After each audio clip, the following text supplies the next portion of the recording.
tuning into the Black Hot Fire Radio. And you listen, it's massive, wagwan. Andrew Robinson, your Jamaican brother, they are reaching out to all the massive on the African continent. And you're tuning into the Pan African Bliss Show with your host, I'm Joey, Monday to Friday. Stay tuned. Andrew Robinson, love, respect, and justice for all. Big up, man.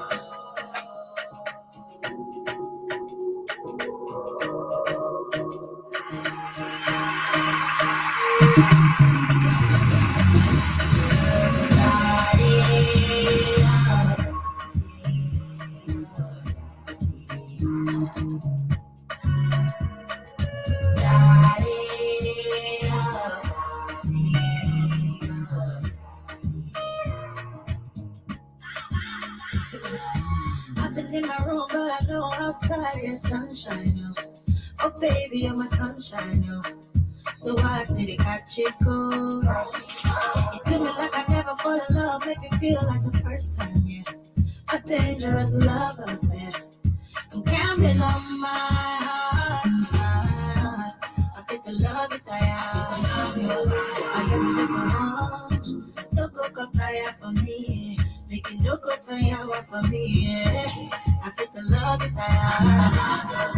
I am the one. No go come tire for me. Make it no go tire for me, yeah.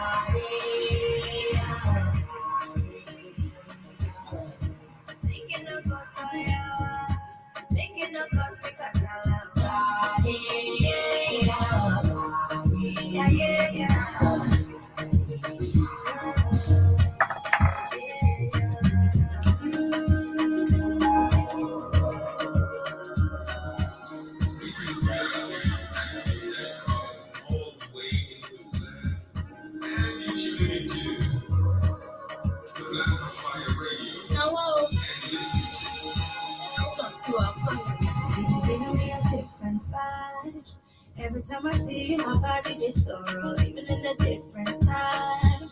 Oh, oh, oh, oh, I'm deep in love with you. I'm deep in love with you. Oh, I'm deep in love with you. Yeah. I'm deep in love with you. I'm deep in love with you. Oh, I'm deep in love with you. I think I love it.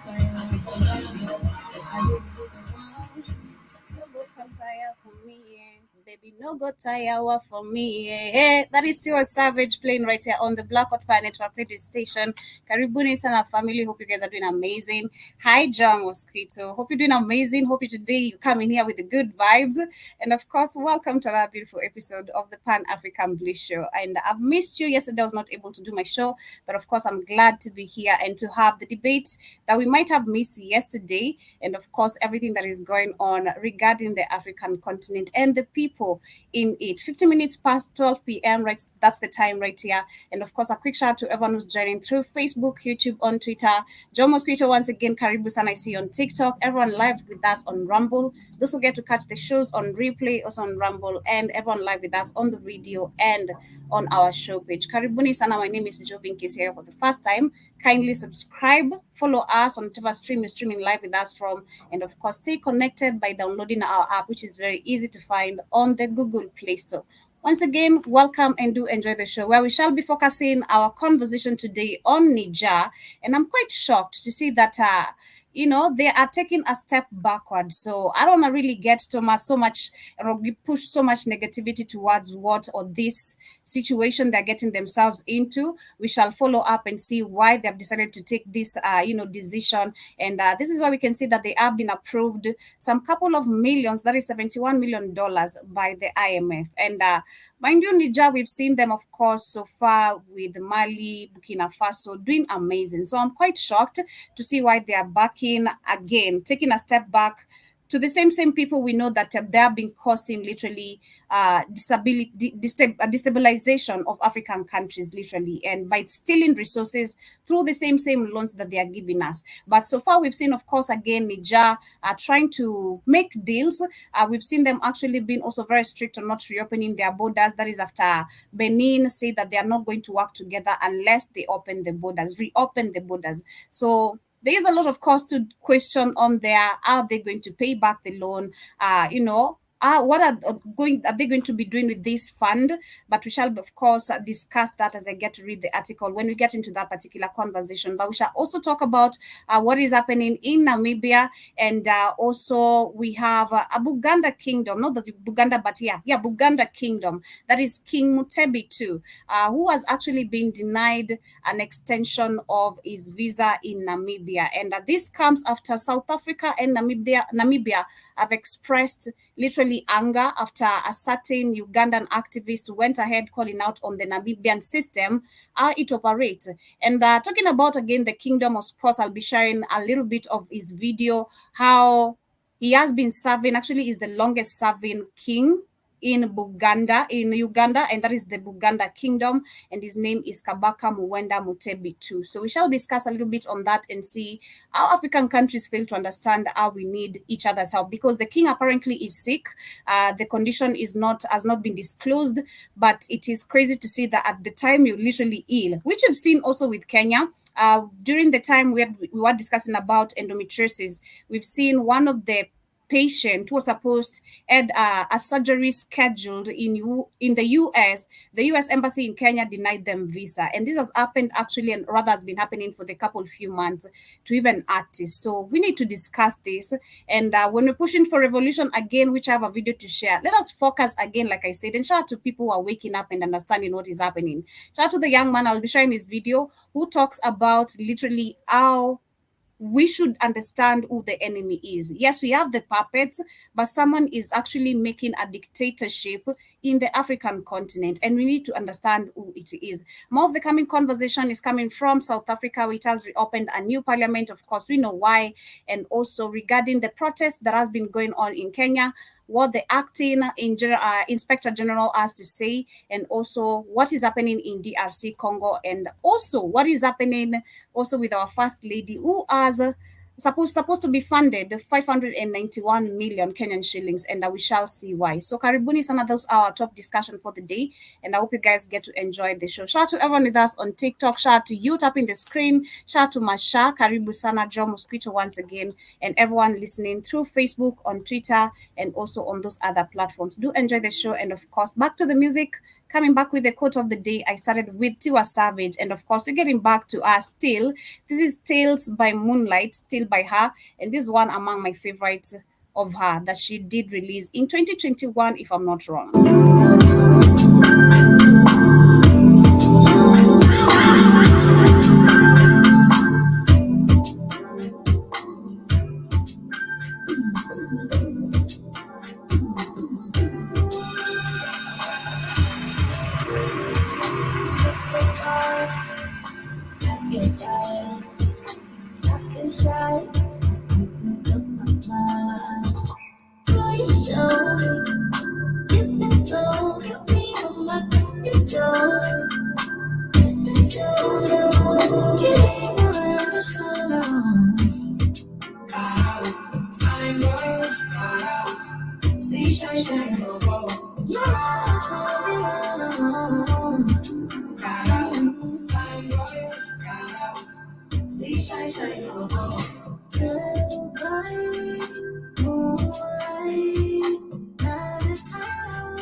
you just my type. You know what I like. Moving my dance like Michael Jackson. Call me up, and it's like next dance.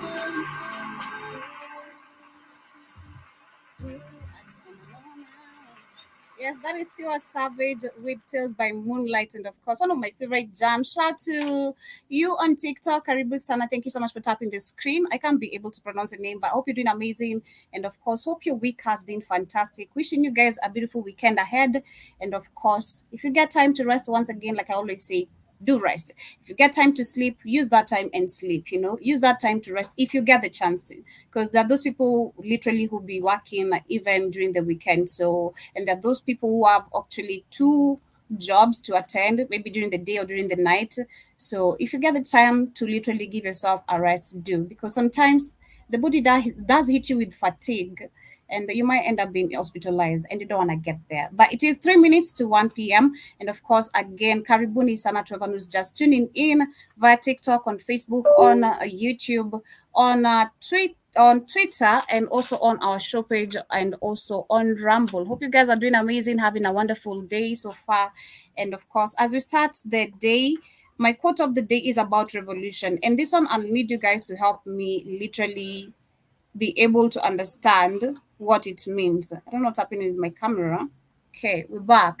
Hi to you too, Jodga. Nice to see you. Hope you're doing amazing. Karibu Sana. My quote of the day today says, poverty is the parent of revolution and crime. Poverty is the parent of revolution and crime. Can you help me interpret that? I'd really love to understand. That is actually an African proverb, and I fail to understand what it really means, but it does have something, a message, but I'd really love to understand. Kama unaweza elewa, kindly pia tusaidia hapa kufafanua masemo hayo yaliyosemwa, kama sio. Karibuni sana once again. Do enjoy the show. As we get started, of course, I want to start with this conversation of what is happening in Kenya. And this is regarding the First Lady, or rather the State House, which is seeking 591 million Kenyan shillings to pay off the First Lady's staff. Now, do remember that was last week. We saw, of course, the cabinet secretaries, a couple of people were sacked, and of course, which comes as a positive outcome after people hitting the streets, as much as we've seen people dying, which of course, revolution again, as it happens, we will lose some people. There's no one, it requires a fight, it's a battle. So of course this is going to happen. But of course, we also saw the office of the First Lady also being dismissed, the office of the wife of the deputy president as well being dismissed. A couple of things actually did happen. But now we can see that 591 million is being now brought back on the table as a discussion. So where are we heading? Something I said yesterday before I even get to move on with this article, we need to understand as a country, what is our goal right now? Because we started this demonstration very well, and which we can see again as we get to continue. That is the acting inspector general has said the demonstration shall no longer continue without a leader.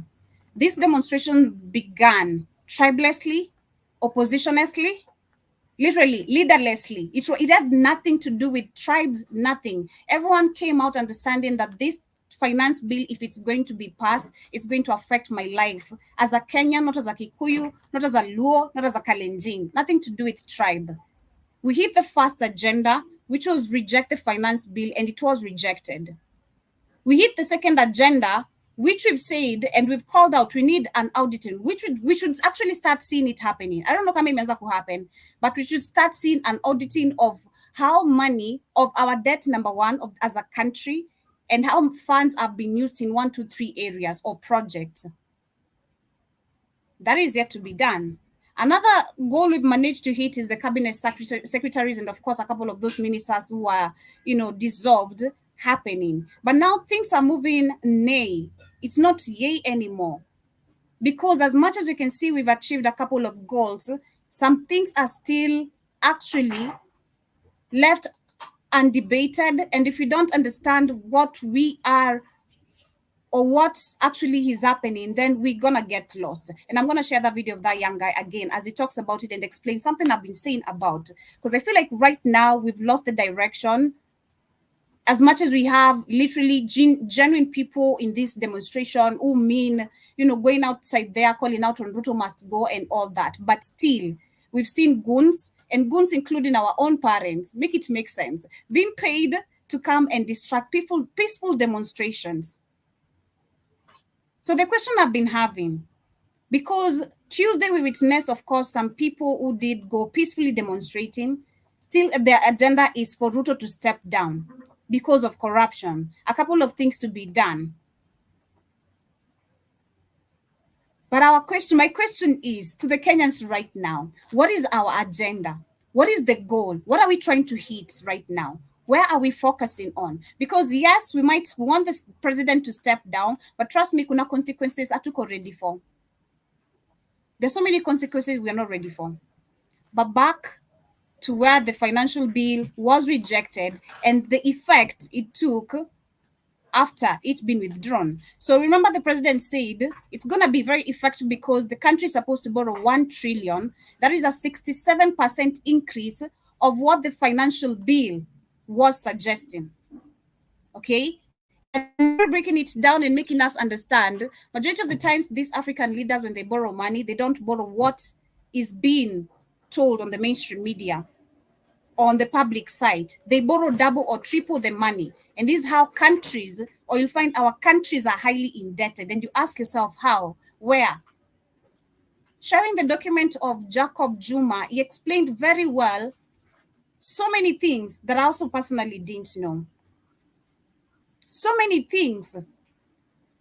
And how corruption has been successfully happening in our country.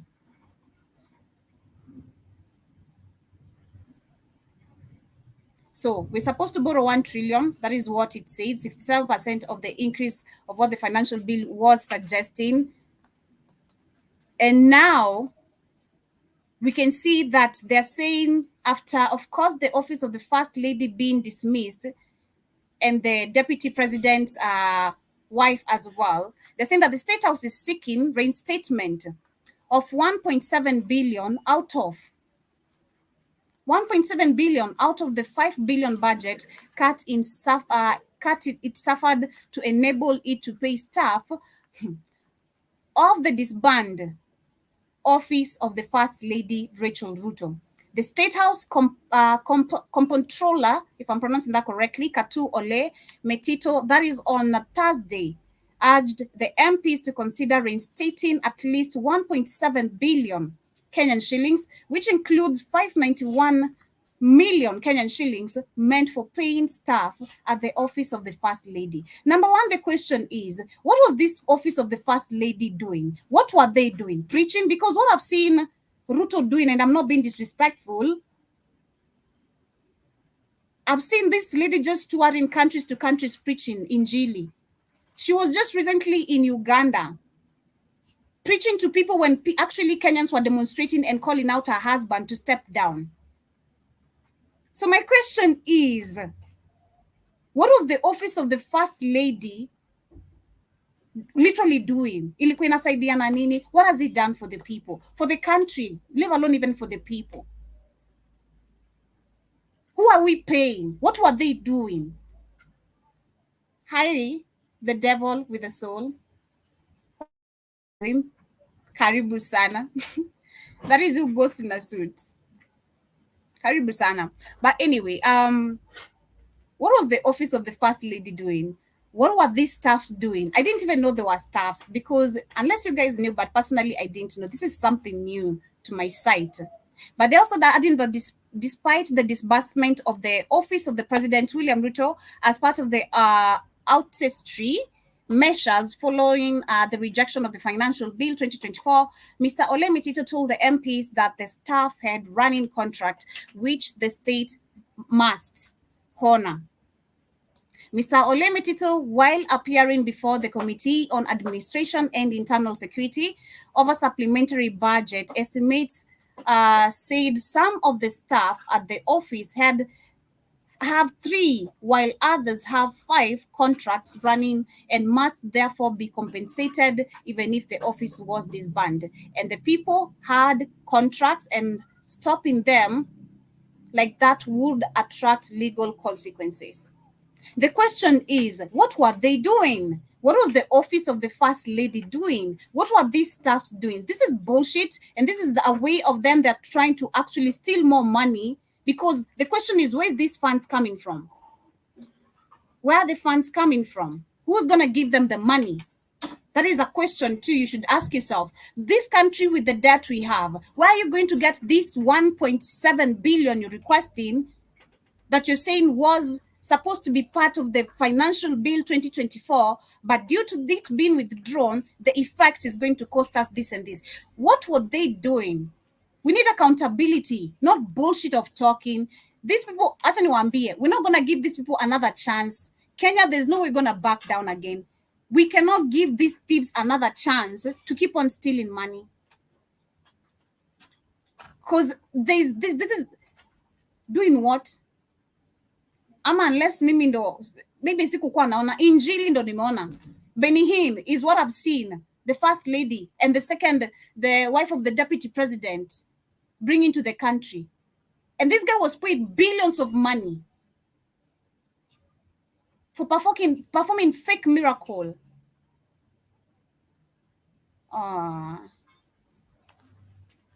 This is so crazy. This is so crazy. As you call out on this happening, let me share this video of this guy. And I want you guys to rethink very quickly. If you are from the 254, if you want to keep on participating on demonstration, the same way we were able to have a dialogue, us as Kenyans, nothing to do with the president. The same way we started a conversation online, arranged this demonstration, which for the first 2 weeks, it was very peaceful. When they were trying to figure out who is funding, is it Illuminati? Who is that? Yesterday we saw that was on Wednesday. I was to talk about it, then the lights disappeared. But I was to talk about where Ruto was saying that the US is now funding Kenya. And the question is, bro, you're capping because you're just from the States recently. So you don't want to tell me that now you consider your friends, you seated at Biden's seat as a president, now you consider him an enemy? Stop capping, bro. You got your American dream, so sit down, relax, and have a cup of tea. Anyway, let me share this video very quickly. Shout out to Jiba Jaba Karibu Sana. Hope you're doing amazing, you know? Ric Flair in it. Hope you're doing great. Karibu Sana to the conversation of today. So let me share this video of this guy. I think I sent it somewhere. Let me see if I did.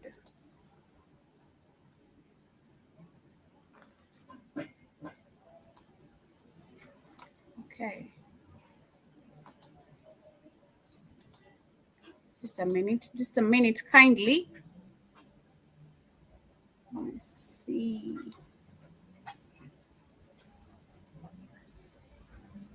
Because I feel like it really did speak some sense, something I've been questioning. And what is our agenda? Or where are we heading? Okay, so I can't see it, but if I see it, I'll be able to share it. I can't remember the page, but I believe it was on SPM Bus. It was posted there, but yeah.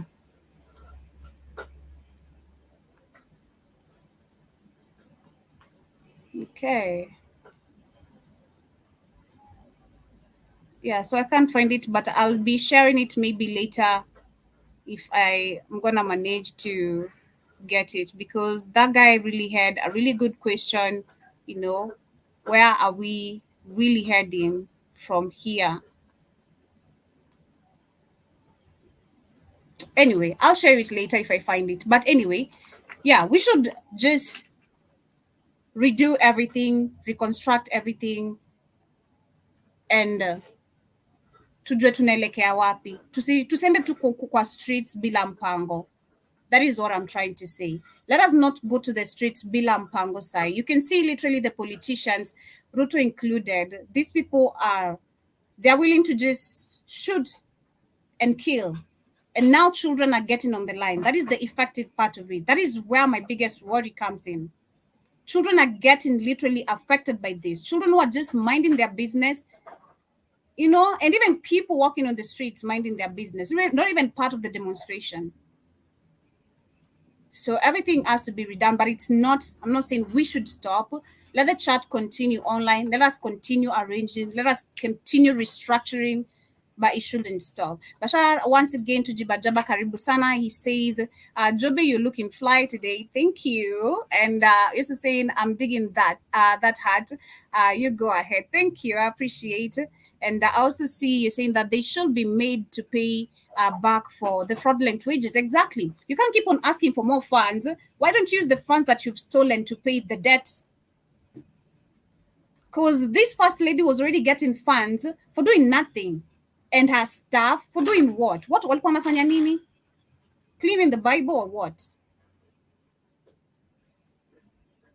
It's crazy, man. But I also see the devil says, imagine office of the first lady had 200 employees and Bibi Yagashagwa amepewa 100 employees. Walikuwa wanafanya nini? My question is, what were they doing? Okay? Hizi ofisi walikuwa wanafanya ni kuosha choo, kumkulisha, kumvalisha ama kufanya 200 for doing what? It doesn't even make sense. Even the number itself just adds up. Is that even making sense to you? Is that fact? I believe you're talking based on facts, right? 200 employees. For what were they doing? What purpose were they serving the country? Because how was this included in part of the budget? I want to understand. I need accountability. I want to know, why are you asking for funds for 200 employees? What do they do? What is your office number one? What? Please. It doesn't make sense. And also you're saying that and these 300 employees of the first ladies are paid by taxpayers' money. And now they want us, they want to take loan, pay their staff, for which we don't know what they were doing. And then we pay the debt with our own money. They better get out of our faces with that bullshit. They better get out of our faces with that bullshit. And I also see Kanfaya Karibu Sana is saying that we need Pan-African Black consciousness leaders. I know. It is so crazy, man. You just wake up one day and you think like, hey, these Africans are so dumb, I'm leading a country of dumb people. They won't even dare question. That is what they're used to, especially with our older generation. Facts. They're used to a generation of, I'm the president. So I wake up, I want to take 1 billion. And out of this 1 billion, my wife deserves this amount of money. And also my child. Because remember, also the daughter has an office.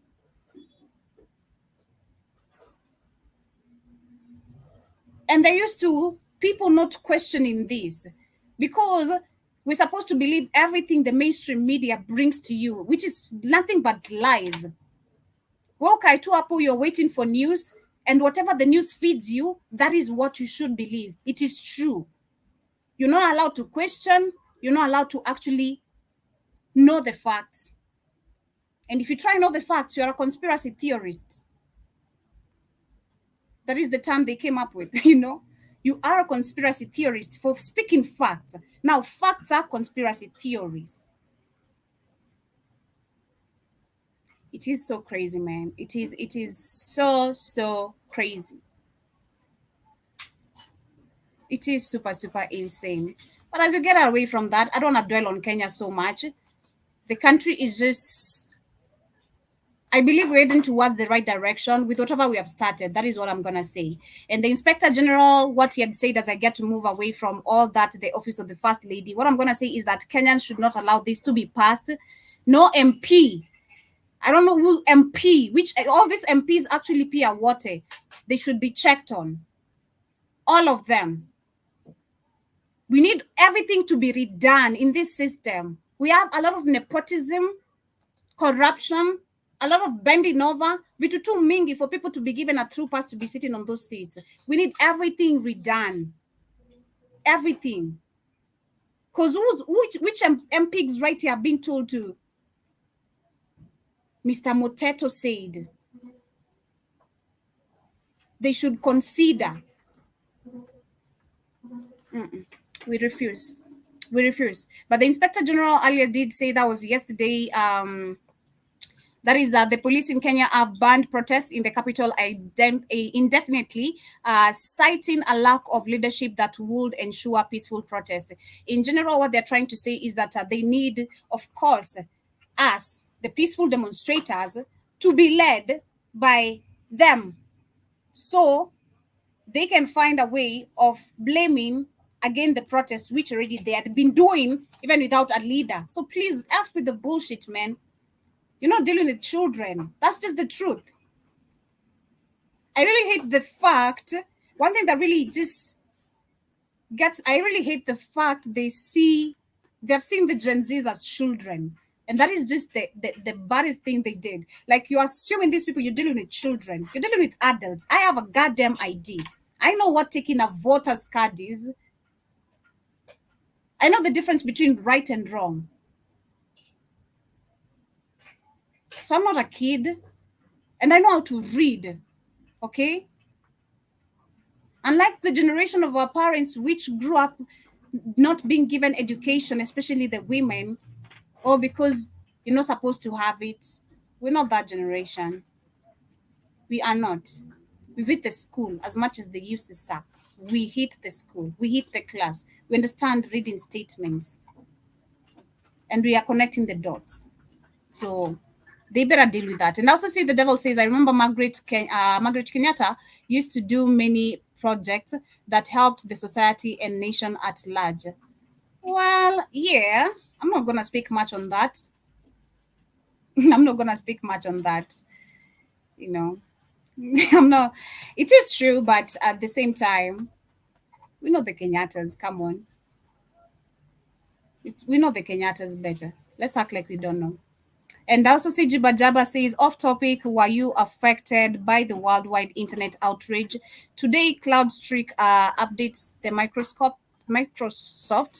network, banks, Sky News, airlines are offline, like the movie Leave the World Behind. Wow, okay. For us, it's been just Tuesdays and Thursdays, especially because of the demonstration, where the net sometimes is very slowed down. But nah. And maybe sometimes electricity, the power disappearing, like today in the morning. I'm not sure about yesterday. Yesterday, no. Wednesday, yeah, so lights have been on and off. But the internet, not really, really, really, really. Yeah, not really, really. Or the only thing we experienced right here was the earthquake. That was the only thing we experienced on Tuesday after the demonstration. Lights disappeared, and then immediately we had almost like close to 30 seconds earthquake. Yeah, so it's crazy, man. But Jibba Jibba says that's crazy, taking loans to pay off grifters. You know, it's just super insane. And also saying that video with the woman praying in the streets while Gen Z are protesting was depressing to see. It was insane. I know. I'm like, your praying won't help you. The bullet is going to hit you straight to your head, bro. And at the same time, just thinking, the assumption we're given is that straight you're going to die straight to go to heaven, especially if it finds you praying. No, you're going nowhere. You're coming back here. That's the fact. And also, Jibajaba says that they want you to pick up a leader so that they can corrupt or do worse to that person. Exactly. And not even that. The fact that you're telling us to pick a leader and understanding that you've been kidnapping people trying to figure out who is the leader doesn't make sense. You want us to have a leader, but you've been kidnapping us trying to figure out who is our leader. That is some narcissistic type of behavior, psychopathic, and however you can term it. It is just super crazy, and we can't make that shit up. But moving on is about Namibia, and where we wanted to talk about, of course, the Kabaka, that is Kabaka Muwenda Mutebi II, the longest serving king of Buganda Kingdom. And actually, let me share a bit of his history, just a 4-minute video right here before I get to share what is happening in Namibia. Currently, he is ill and he has been hospitalized in Namibia. Shout out to you, Hey! Devi, Mambo, Opuko Fiti, nice to see you. But yes, we have Kabaka Mwenda Mutebitu, the longest serving king of Buganda Kingdom. And right now he is ill, and the condition has not been disclosed to the public, but he has been in Namibia for treatment. And apparently Namibia president and South Africa are mad because we had a Ugandan activist who went calling out on Namibia policies and the law, the way it works. And South Africa itself is expressing anger towards the activists for talking about Namibia. So now they're not going to extend his visa stay, or his visa stay in the country, because of an activist who's calling out on bad leadership of the country. Make it make sense. So this is where you talk about, again, the white, understanding again Namibia, South Africa, how the white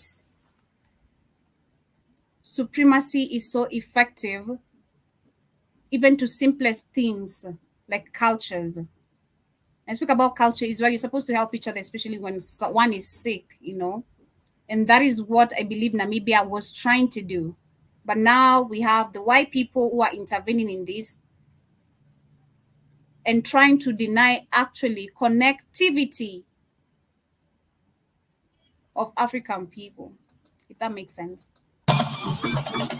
Thousands have converged at Rubiri Mengo Palace to grace the 30th coronation anniversary of Kabaka Ronald Mwenda Mutebi II.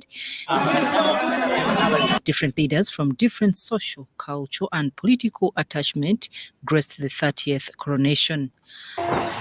At around midday, the Kabaka of Buganda, Ronald Mwenda Mutebi, arrived at the palace in Mengo for the 30th anniversary celebrations.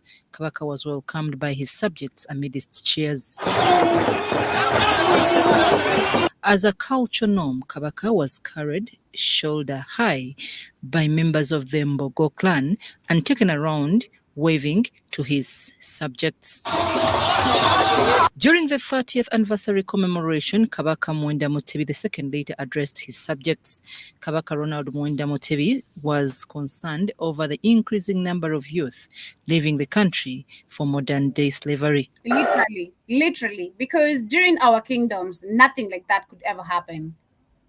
During the true African leadership, nothing. We never saw where Africans left the continent going to seek slavery, because that is literally it. You're going outside to seek slavery. Temubuzaabuzibwa kutwalibwa kukola mirimu egitategeerekeka, kutwalibwa mu mirimu mu nsi ez'ebunaayira, abantu baffe gye bayisibwa ng'abaddu era n'abamu ne bafiirayo.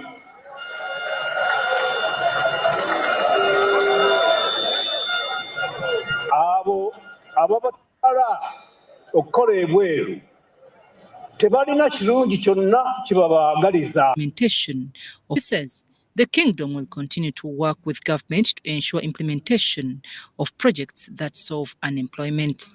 Tusobodde okwerwanako mu byobulamu. Well, one thing I want to say, it's good to see we still actually have active kingdoms in some parts of Africa, like Uganda. You can see, I'm not sure about other African countries. We all have South Africa.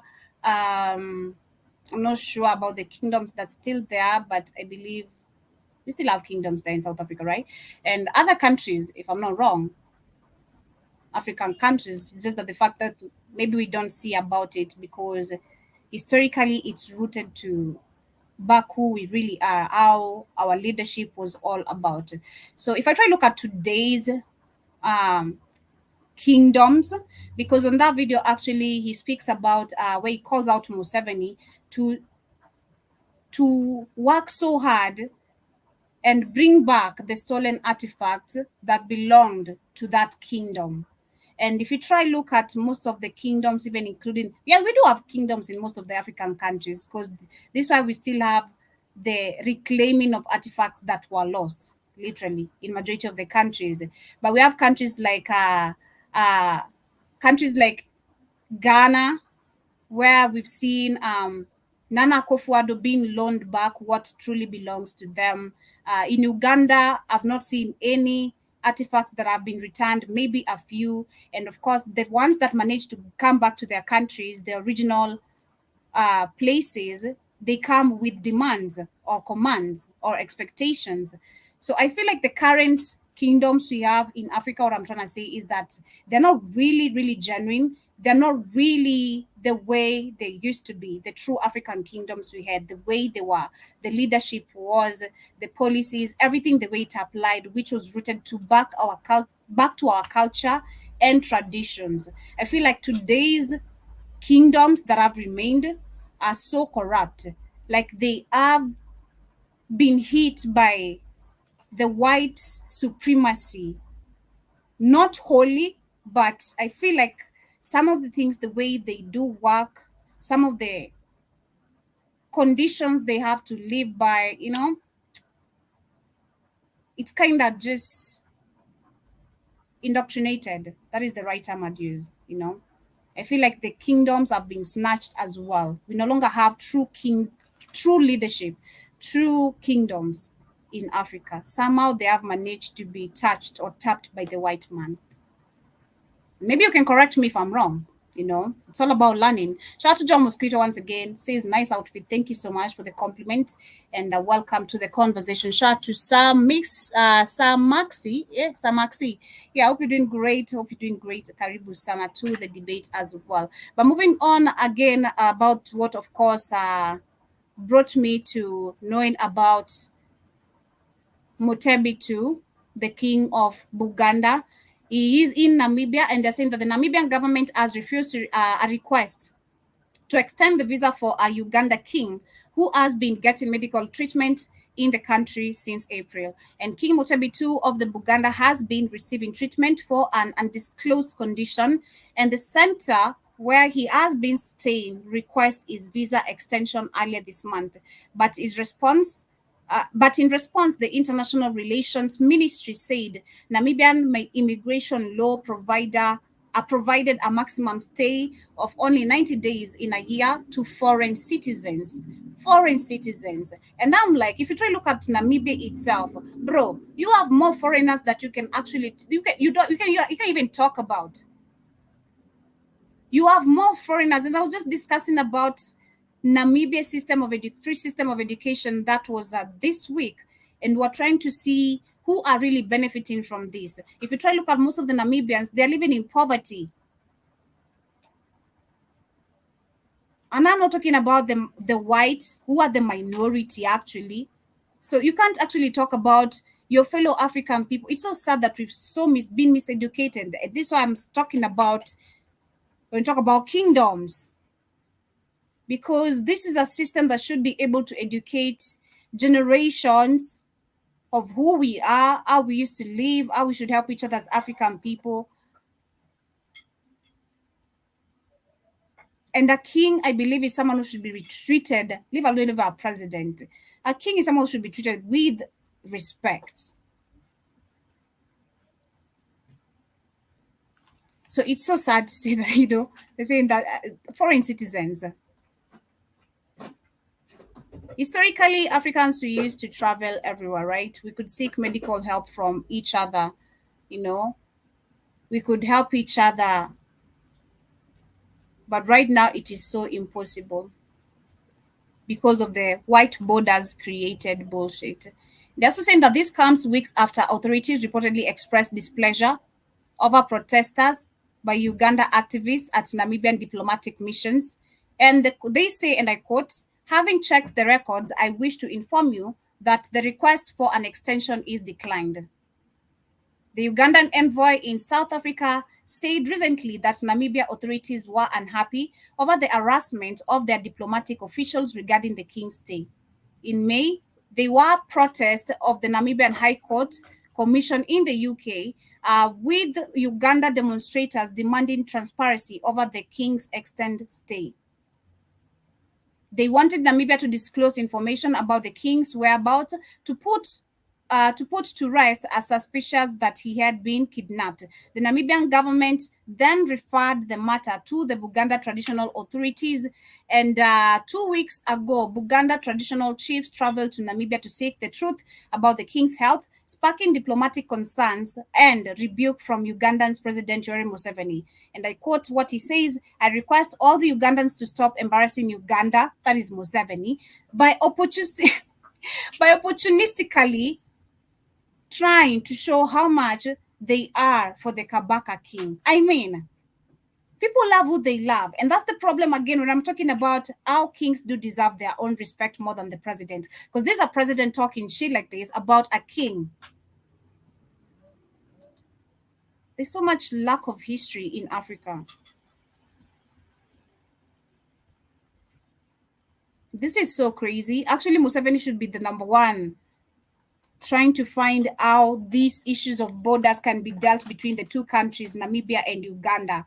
Visa banning. We've seen other countries trying. Shout out to Kenya for trying, you know. It is just so crazy, man. But I also see Jubajaba say, interesting. Maria and Setu were expounding on this subject yesterday. I knew nothing about the Ugandan kingdoms, on how they were disappeared by the colonizers. Exactly. And that's why I do say they have been tapped by the white men. They have been tapped by the white men because our kingdoms were based, and shout out to Tom Boyer for saying it, leadership actually in Africa was based on traditions and cultures, and that is back to the kingdoms themselves. Kingdoms were based on traditions and culture of the people. So today, a lot of things have changed. The way the systems works, or the way the kingdoms work, they are working together with majority of these puppets. But on this other end, I can see in Uganda, it seems like the Buganda king is being objected. You see, by Museveni, number one. He's the one supposed to be defending this guy to get a good health care, if he can get it in Namibia, since Museveni has failed to provide in his country. But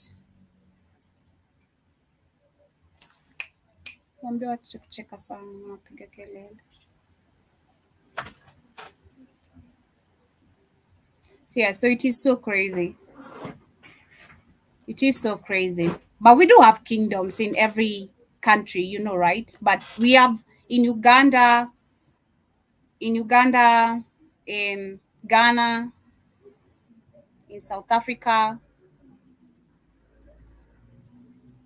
Yeah, it's crazy. But as we get to move on to the next conversation, is about where the US has pledged $203 million in the hopes of ending the war in Sudan. And of course, we know where funds are allocated, what this means to majority of the countries, especially in Africa. It is the US, I mean. All of your taxes, you guys, is being taken to these wars. Listen. The United States is pledging over $203 million in the hopes of averting the crisis in Sudan to spill over into the region. This was confirmed by the United Nations Ambassador Linda Thomas-Greenfield, urging that the donation will help settle thousands of families displaced from South Sudan. And so today, I'm proud to announce that the United States Agency for International Development will provide an additional $203 million in funding to the people of Sudan. We hope this new round of aid serves as a call to action for others to follow. Partners will use this funding to build new shelter for refugees or provide cash assistance so that they can pay rent. And it will help children whose lives have been upended by conflict return to school. It will provide emergency food assistance to those who are starving. How do you return to school in a country that is still full of war? There is no ceasefire talks that I've seen. There's no ceasefire talks that I've seen, any discussion. How are you going to manage to help these children go back to school while we've seen bombs, live bullets, left, right, and center? I mean, are these funds really going to help on all this that is being mentioned, or this is just capping? Close to 9 million people have fled their homes, according to the United Nations, and more than 1 million have left the country. There are efforts, as you know, ongoing right now by the Secretary General's personal envoy to get the warring parties to come to the table.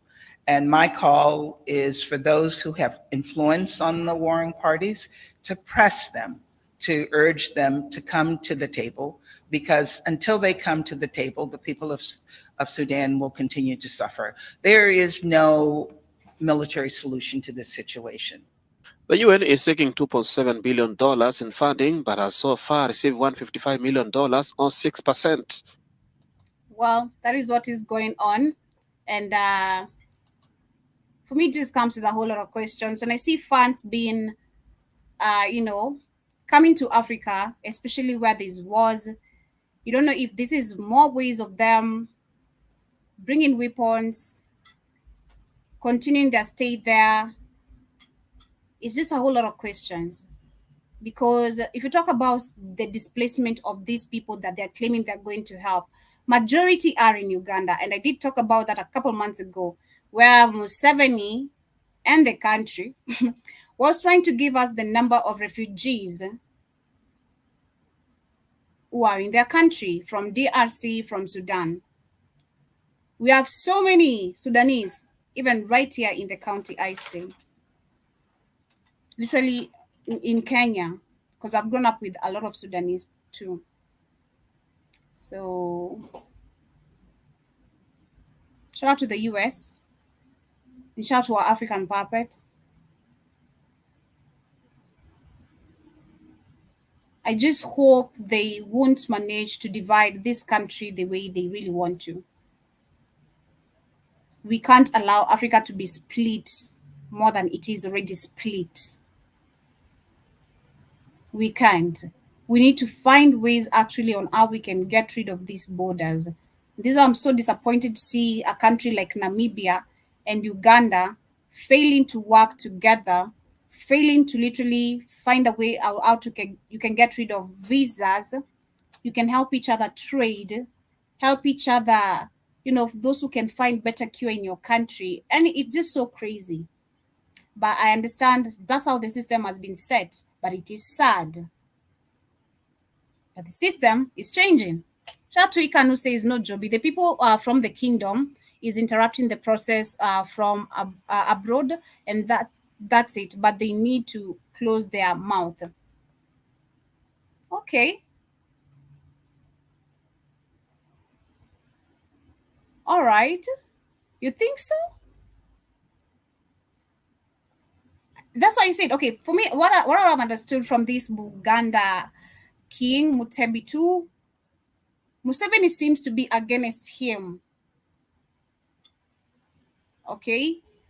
Because he's calling out on the facts of what Museveni is supposed to be doing. Why are people going outside to seek job opportunities where they're becoming slaves?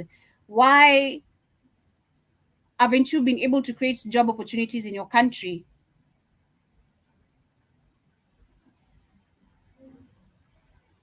So, if I've understood it well, because it's saying that no, Joby, the people from the kingdom is interrupting the process from abroad. That's it. But they need to close their mouth. And one thing I've also seen is, of course, the demanding of artifacts, like I said, which it's the kingdoms that majority push for that, not these presidents. It's always the kingdoms that push to the president to demand these artifacts back. So we're gonna learn, of course, I'm gonna see how I can cover up one story, maybe or two, on that, because I'd love to also see a few things to see which are still upright and which still work and which don't. But Jibajaba says, how about 203 million to seize the crisis in America? I know that's right. Why is this all money just coming to Africa? Who tells them we need help? That's the question. Why is it that Africa all the time needs help? For what? Is it that if you just being a black color, you just you look like problems? Yeah? You just need funds. For what? Can't I just look? Can I just look black and look rich? Literally, my melanin itself is so rich. You know that. Why don't you just look at me and say you're looking at money? No, but you're trying to act like no, you're the one with money. That's the white people's literally mindset. Now come think about it. You know, they come flock all the funds, the aid, the NGOs, bullshit, you know, causing the Hegelian dialectic, but of course understanding the miseducation given to African people. Now we see like, hey, these are the OGs, you know, they have all the money that I want in this world, but they're taking the real resources which we're less educated about. So we grow up hating ourselves, hating our countries, hating everything to do with us, our leadership, because it's all, number one, it's been made bad, of course. The system of education, our environment, they have managed to destroy. Not all of it, a bit. It's just so crazy. It is just so crazy. I'm the guy with the money. But I am the guy with the money in real sense. Super, super insane. It can say that the report said the people accused Namibia kidnapping. Yeah. It did. But Namibia said it's not true. So I'm going to do much more research on that and see what is really, really going on, and want to understand, of course, this kingdom from Uganda and see how it's operating, because it seems there's something going on between the two countries. There is something going on between the two countries. Yes, I do agree with you. The report did say that the people accused Namibia of kidnapping the king. So I'll do more research on that and maybe cover that on Monday or maybe during the week and see what is really, really, really going on there. But yes, that is what is happening also in Sudan, and we are looking forward to see if reports are going to be given on how that money is going to be spent, because most of the times we're never given reports after the money lands in the country. So is it really being spent on what it's purposely supposed to, or what is really, really, really going on? But moving on to the next conversation is about still again relating the same situation in Sudan, in Congo, where we can see that the US is deeply involved and very concerned about the situation in the country. And this is what they had to say. The shaky ceasefire in Eastern Democratic Republic of Congo was extended Wednesday, even as the belligerents accused each other of violating it. Brokered by the United States, the truce has reduced the intensity of fighting in Congo's North Kivu province, but violence and human rights abuses persist. The deal, which took effect on July 5th, will now last until August 3rd. Last week, the Congolese army accused rebels supported by Rwanda of violating the ceasefire. More than 1 million people have been driven from their homes by the fighting. The decades-long conflict has produced one of the world's worst humanitarian crises, with over 100 armed groups fighting for control of the mineral-rich area near the border with Rwanda. Yeah, so that is what is happening. So despite the order of truce, still they are violating the rules. So it is super, super crazy to see what is really, really. I always ask every day again the same question I've questioned about Haiti. Who's going to come to the rescue of Haiti? Who is going to come to the rescue of Congo, Sudan? I mean, Africa will. Africa will. The uprising of the people might save the rest of the countries. But before we get there, the damage is so deep down. The damage is so deeply done. You guys, if you try to look at the record of number of deaths that occur in a day in Congo, in Sudan, it's crazy. The number of rapes. There was a video I was just watching that was on Wednesday after the show of the Africa Today show right here with Keith, and we were listening to this lady was talking about how there's a 2-year-old baby with an STI. The mother is 16 years old and her child has an STI. A 2-year-old baby in DRC Congo has STI, a 2-year-old baby.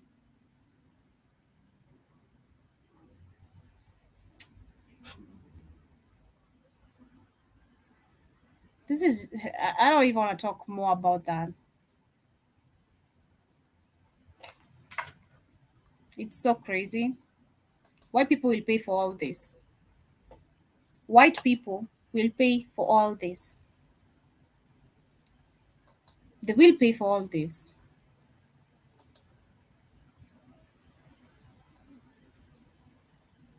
It's so crazy. But anyway, moving on to the major conversation of the day as we get to wind up with the show of today is about Niger, which has been funded $71 million by the IMF. And the question is, for what? Again, like I said, as an African person, do I just look like problems? Because that is what you can see the mainstream media is trying to show, even with the videos you can see from DRC Congo, just trying to show people's legs on sandals. Is that what you call poverty? Just because I have a sandal? I may be rich, I just don't like shoes. No, it's crazy. But Niger will receive new loans from the IMF to undertake reforms to reduce risks to prospective balance of payment stability and resolve its protracted balance of payment problems. The executive board of the IMF completed on Wednesday the fourth and fifth reviews of Niger's economic financial program, supported by the extended credit facility arrangement, and the first review under the Resilience and Stability Facility Arrangement. The completion of the reviews allowed for the immediate disbursement of 19.74 million, that is about $26 million, under the ECF, that is the extended credit facility, and brings a total disbursement under the arrangement of CDR 157.92 million. And of course, the whole total comes to what they are being given. And Niger's ECF was approved on December 8th, 2021, and complemented by RSF in July 2023. The two arrangements were extended by 6 months until December 2025 to ensure sufficient time to implement key reforms and support the authorities' fiscal consolidation efforts. The program implementation was broadly on track in late June 2023, but was disrupted by the nation's political crisis, which led to the accumulation of external and domestic debt service arrears. Well, I'm trying to understand still what this is all about, because I'm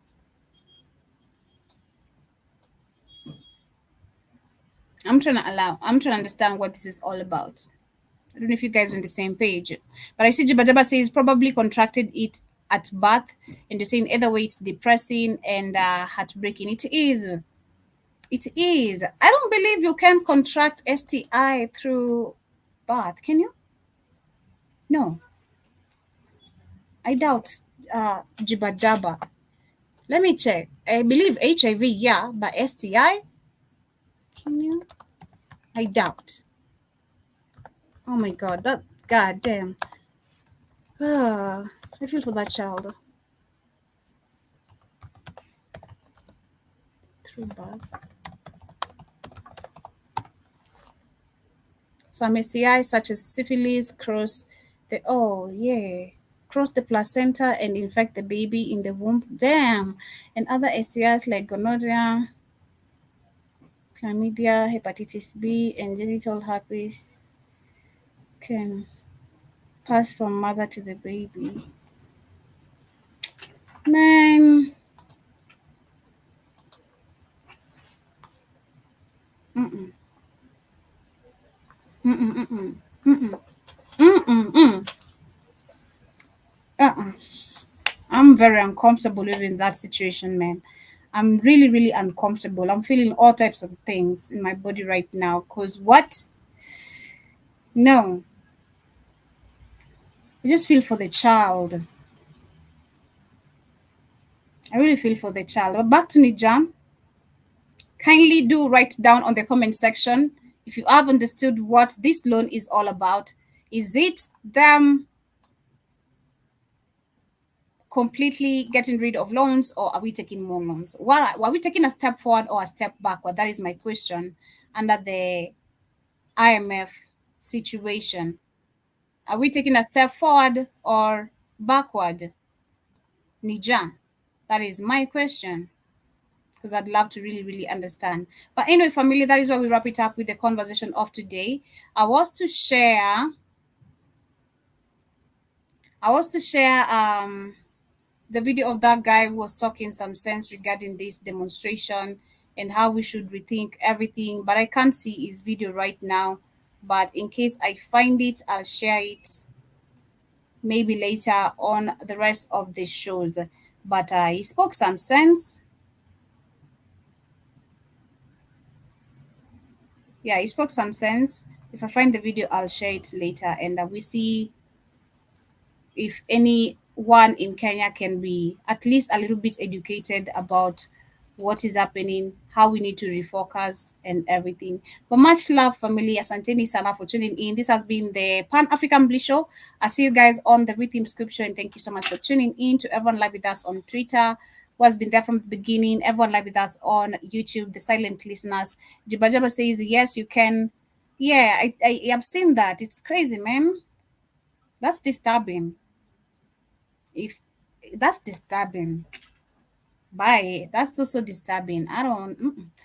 That's so disturbing. Much love. See you guys later. Have an amazing day, and see you guys, of course, later on the Africa Today show. If in case you'll not be able to catch up with the rest of the shows, thank you so much for tuning in. Winding up with the same jam I started with. 'Cause I'm ready.